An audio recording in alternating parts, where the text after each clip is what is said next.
This is the Little Moments Count radio podcast, created in partnership with community radio stations throughout Minnesota.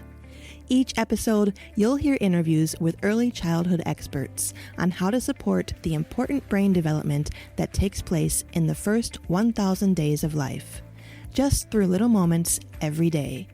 Learn more at littlemomentscount.org/podcast. You're listening to WFNU LP 94.1 FM. It's Frogtown Community Radio. And hey, it's a Thursday at 5 p.m. That means it's time for the show So St. Paul, where we give you all the great things happening in St. Paul, our capital city, my favorite city, from great people to great events to amazing organizations. And sometimes we even go outside of St. Paul to spotlight some wonderful people in the Twin Cities, which we are doing today with our guest, Dr. Roger Sheldon. Welcome, Dr. Sheldon. Thank you so much. That's great. I appreciate it. Thank you for being here. And I want to let you know that this episode of So St. Paul is presented in partnership with Little Moments Count and Minnesota Public Radio. Little Moments Count is a statewide collaborative focused on helping parents and caregivers learn about the importance of brain development in the first 3 years of life of a child.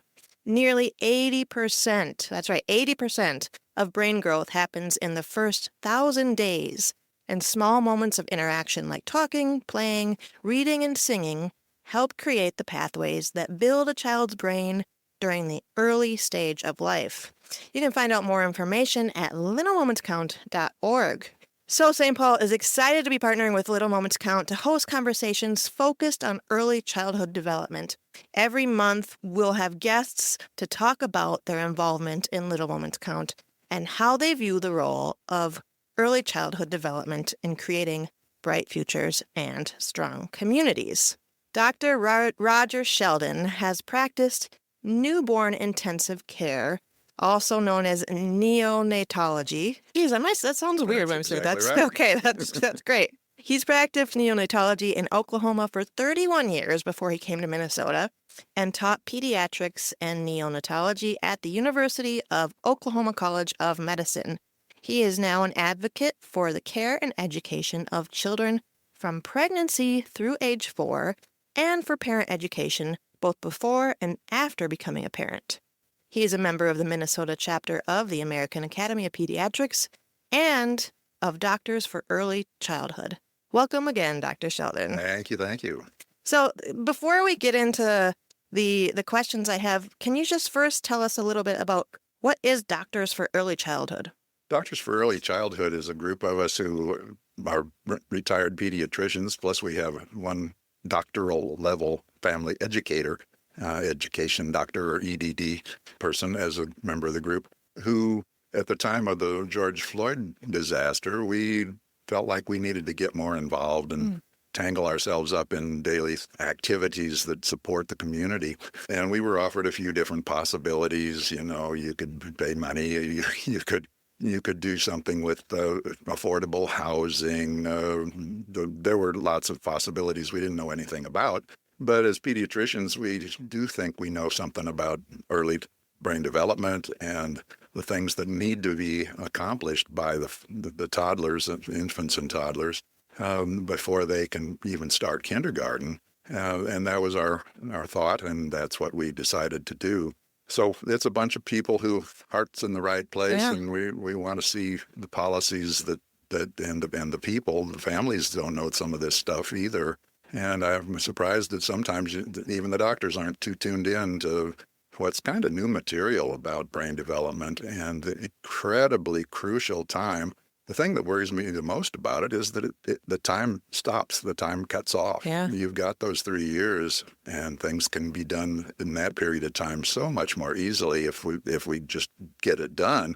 And after that, learning this stuff is harder. Yeah. It makes it more difficult to catch up than to do it in the first place. So early childhood is the song. We also learned that early childhood is when childcare is needed, and we do such a terrible job of paying people and getting childcare organized and in place. that's all part of the same deal. And recently, I kind of came around to the conclusion that a lot of the problem with child abuse and neglect has its roots in this period of time as well. So it's a hot spot. We Yeah. need more awareness. We need better practice. We need better budgets. Yeah, I think a lot of people who are unaware of this science think that, oh, that children are so young at this age, they'll never remember. It doesn't They matter. don't look like anything's happening, Yeah, right. but it is. Uh-huh. And that's really where this all starts. So you mentioned that there was some new research or new science. Can you mention a couple of those things? Well, there's a lot going on. Some of it is pretty arcane. People can actually measure the brain's thinking process by what's called active MRI scans that actually track the use of fuel in the brain and where the thinking is going on and what's going down. Those kinds of things are showing that the baby is in there and talking and thinking and not saying anything, but that by 10 months of age, they know every sound, every phoneme, the parts of the pieces of words that are in the native language, the language that's spoken in their home. And if there happen to be two languages spoken in the home, they know all the sounds in two languages. Yeah. I haven't yet said a word, but they're already coding and figuring out the sounds. Now what we have to do is help them hook them together into words and figure out what the words mean. And then and only then can you teach the phonics that help you learn how to write it down and how to actually read the sounds off a page. And by the age of 3, if you're not really well supplied with words, something on the order of 1,000 or 2,000 words, you're going to do poorly in kindergarten, and you're going to have a devil of a time learning how to read in first grade or whenever that comes to pass. Now, the other thing that prompted us, connected up with the George Floyd disaster, was the fact that we learned that about half of the kids in all of our schools in Minnesota, of all places, don't read proficiently at the grade level they're supposed to be reading at. So we're not doing a very good job of helping them get ready to go to kindergarten. And that's where my focus has been. It's in that first 1,000 days, which is not exactly 3 years, but Close enough, yeah. So what can parents, caregivers, grandparents, childcare providers, what can they do to strengthen those connections in a child's brain in those first 1,000 days? The main thing is to have the child hearing what it is you want them to learn. And of course, if there's a hearing problem, you've got to get that fixed. We've had good hearing testing available now. So most of the time you don't have a child who's unknown to be deaf or close to deaf. But the key words are talk, read, sing, which may not be so obvious, and play. Play is that fourth unknown. That's the relationship that has to be there. We've learned that even with video, kids don't learn language very well from screens. Yeah. They learn it from people. They learn it from somebody who will give them a smile, who will say, that was cool, who will give them a hug. That learning process is not something that you can farm out. It's something that has to be done person to person. And, it's mostly been moms that have done that because that's who's been home with the child. But moms are working a lot now, so we need the same activities to happen in the child care centers. And they do a good job of it, but they are poorly paid and people are changing all the time and blah, blah, blah. You've got quite a bit of to be done better there, budget-wise and training-wise. But basically, if the child is hearing the words, he'll record those, he or she. And they'll find out what they mean if you tell them or point to things or help them learn their colors or help them learn their ABCs. The first 10 months, you don't need any ABCs because they don't know that stuff, but they sure do need to hear the sounds. Yeah. And approve when they try to imitate. Help them sing. Singing is wonderful because it goes from A to B to C to D. And that's how reading and thought processes and writing all go from here to there. And the music makes that a wonderful thing that helps with that sequential thing. But the key is the relationships. There's something that's come to be called early relational health And I've even had pediatricians ask me, what the heck is that? Infant mental health. There's no psychotic infants. What's the deal here? Well, that's really talking about comfortable relationships, support, love would be a good way to put it. The idea that the child needs to be supported, taught, directed, and approved of. This is an important time in a child's life, but it's even more wild and wonderful for parents because this is the age when kids actually want to please you. Yeah. They don't roll your eyes at. Not always does that persist. But the idea that they can be comfortable, they can be calm, they're not stressed, they're not being exposed to what's called toxic stress like child abuse or terrible nutrition, or there's a bunch of different things called adverse childhood experiences. You may have heard about ACEs. ACEs, if you accumulate more than a couple of those in your history, you've got a really harder time in life. And so the idea is avoid the adverse experiences, provide the positive childhood experiences, and just make it so childhood is what it should be. And during that time, talk, read, sing, play, and all of a sudden you've got a child who's talking. So how did he do that? Well, first of all, you've got about a year where you learn to run your body. So there's not going to be much talk in the first year. A few kids will kick in around 8 or 10 months and start saying things. And some of them can start matching pitches and sing a little bit. Well, not many. But once they learn how to walk, basically, how to run their fingers and toes and be up and about, then they start learning there's time left over to start to communicate. And it's wonderful to watch the words pop up. Sometimes some words pop up that you wish they didn't know. But on the other hand, that's that mimicking part. Huh? They're fast at it. They're so smooth, so quick. They hear a word 2 or 3 times and they've got it. Yeah. That ain't true of us old guys. And the whole idea, everybody knows that you can't learn a new language when you're, an old dog and new tricks and all that. So we need to take advantage of it when it's happening, when they're so good at it. And that's what the early childhood period offers. What about how important is touch? I remember when my daughter was little, they really emphasized skin on skin. Skin on skin is fantastic. This is another area that's truly amazing. You've heard of the so-called love hormone. Oxytocin is a compound that's released from the pituitary in the primitive brain when things are going well. And it's largely stimulated by touch. It's not the key to everything, but it's part of all of our systems. When you're happy, when you're comfortable, when you're being treated well, when your tummy's full, oxytocin is typically in play. And that in itself makes everything so good, makes everybody feel terrific. And if you're being whipped instead, the chances are you're not going to have so much of that. So the idea is that the relationships are the secret to this business about how the screens won't do it. You need a person. And touch is a huge part of that. Caress, just a pat on the back. Everybody likes a pat on the back. Yeah. The idea that oxytocin is released when you're holding your child in the nursery. It's a big deal in the newborn intensive care unit where I did my medical work.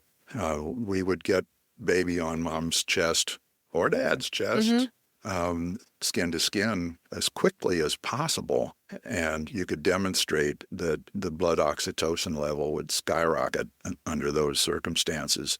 It's just another way of naming something like love. The feelings, the relationship makes it possible to form families, makes it possible for the child to want to please you.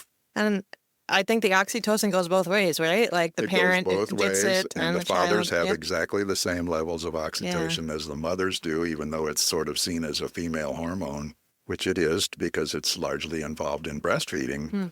But it is an incredible thing for both parents. Oh, grandpas, I'm happy to hold that child for you because it feels good. Yeah. And that is the relational health that we're looking at. The mental health of the newborn involves knowing you're being cared for and knowing that someone approves of you. Yeah. let's say like a child under the age of 3 has experienced a traumatic incident. They've experienced an adverse childhood experience. Are there things parents or caregivers can do during those first 1,000 days to kind of counteract that? Well, the best thing, of course, is not to have them happen to the child at all, and that's not always possible. Separations are an adverse childhood experience, so we have families that are not able to be with one another. My beef with ICE is pulling 5-year-olds out and sending them off to somewhere. But at the age of days or weeks, that's the only thing the child knows is that person, those few persons that are close. And a separation there is really hard. Somebody needs to step up and take care of that. It's an essential to have those relationships, and it's largely mediated by touch. Now, you mentioned part of Doctors for Early Childhood is trying to get some legislation across. Is that correct? Yeah, we work closely with the legislature. We write letters to the editor, try to get public information to a better spot. This is going to be true of lots of things that are not getting as much attention or as much money, service as they deserve. Kids don't vote. Right. And if their parents don't vote, then there's no voice. Yeah. We try to get grandparents riled up and activated. So that's kind of where I am. I'm cheering for my 6 grandkids. But on the other hand, it's hard to understand why something so important, 50 years from now, none of those people are going to be running this government anymore. Only the children will be in charge. The children aren't preparing themselves properly, then what do we got? Not much. It's a quick downhill path if you don't have children who can read. What kind of jobs can a child have if he can't read? Not many. Right. There are a few, but nobody pays them much. And so the idea that the children are not being properly cared for, there's a poem about how our worst sin is neglecting the children. You can't say next day, tomorrow. You can't delay the things that are needed by that developing child because his name is today. And that poem is useful as a reminder, but it doesn't always seem to reach the decision halls. Well, what changes do you hope to see in how communities support young children and families? Well, they need to know about it. They need to, guess what? Talk, play, sing, and read. Yeah. Talk, read, sing, and play. But on the other hand, they also need to have all of those things that are needed by the child supplied. And if they can't do it on their own, they need some support from the community, from the society. The idea that everything has to be judged on the dollar leaves the kids pretty much out. It costs more to get childcare for a single infant these days than it does to go to the University of Minnesota. That's bananas. For a year. Why? It's because it takes a lot of people to do this, and so the costs are high. And so it falls on, to a large extent, to young people just starting out, and as soon as they find something better, they move on. And those relationships that may have been built up that we wanted to keep, to strengthen, poof, Yeah. my friend Nancy is no longer working here. Bye. See ya. And it'd be nice if we could get more guys involved. This is largely something that falls to the young women. And it falls to immigrants to a great extent. And if we throw the immigrants all out, who's going to do that service? And they're also taking care of the old people in the old folks' homes. Yeah. And I want somebody around to take care of me when that comes. And that's another of my pet peeves. I've got quite a few pet peeves, apparently. Well, rightfully so. So pay childcare workers more and more training. Train them. Cheaper or free childcare. Do you think that would ever be possible? New York's doing it. Mexico's doing it. They've got a nice little deal where they mine various minerals and put it in a fund for kids. Oh. The tax base there supports universal child care. Why not Minnesota? We're better than that. Yeah. We're a progressive state. We have a lot of great things. Mississippi is reading better than Minnesota?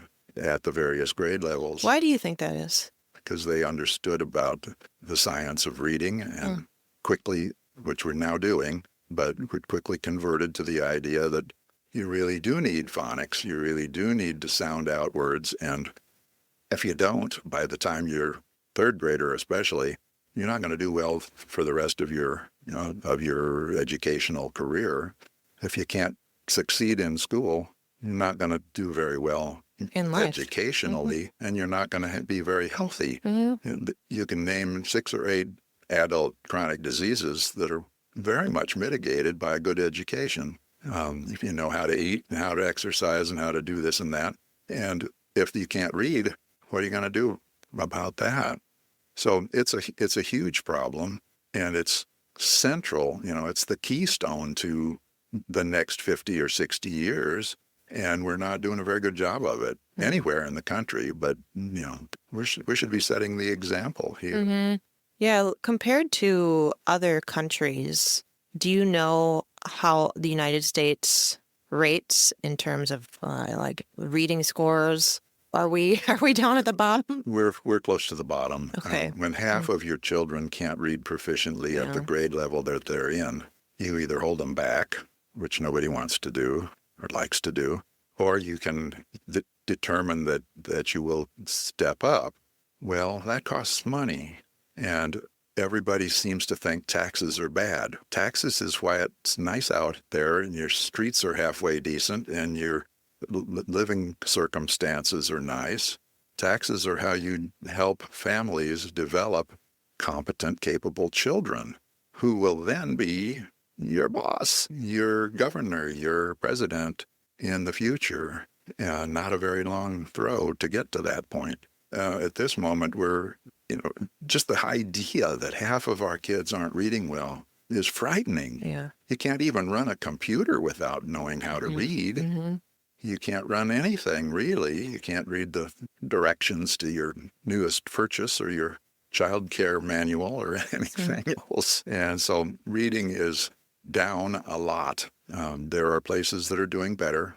There are places that are doing worse. We could be better. We could, if we tuned in to the first year, the second year, the third year, and had kids competent to begin learning how to read when they first got to kindergarten. Dr. Roger Sheldon, I appreciate you so much for coming on and telling our listeners about the importance of the first 3 years of life, the brain growth that happens in a child's brain. If every parent, grandparent, or caregiver listening today could remember just one thing about early childhood development, what would you want them to take away? It starts at the very beginning. We didn't mention pregnancy. You got to be properly nourished if you're going to build a brain. You got to have the raw materials that need to be put into that brain. Those prenatal vitamins are important. Prenatal vitamins, prenatal care. And then you've got a deadline. You've got 3 years to get this accomplished to the extent that you could. If you don't, it turns out that the brain actually starts throwing cells away in the second or third year. If you're not putting those nerves to work, they drop out. They call it pruning. It's like pruning a bush of its dead limbs. And that's on a short time fuse. And if we don't use it in those first 3 years, we basically lose it. Well, thank you again for coming on. This has been So St. Paul, where we talk about all the great things and people. Dr. Sheldon is included in our St. Paul crew, even though he's from a little bit outside of St. Paul. You can be a St. Paulite today. I'm Katey DeCelle, your host, and I am here every Thursday from 5 to 5:30 p.m., bringing you the best of St. Paul. And you can hear a recording of this show at littlemomentscount.org/podcasts. If you'd like to learn more about Little Moments Count, you can visit their website at littlemomentscount.org. Dr. Roger Sheldon, if listeners want to know about Doctors for Early Childhood, how would they go about finding out about them? We do have a website. It's in the process of being polished up a little bit, but it's active, and it's doctorsforearlychildhood.org. Great. Thank you so much for coming on, and we will see you all next week. Thanks for listening to the Little Moments Count radio podcast in partnership with community radio stations throughout Minnesota. You can find the Little Moments Count radio podcast wherever you get your podcasts. and at littlemomentscount.org/podcast.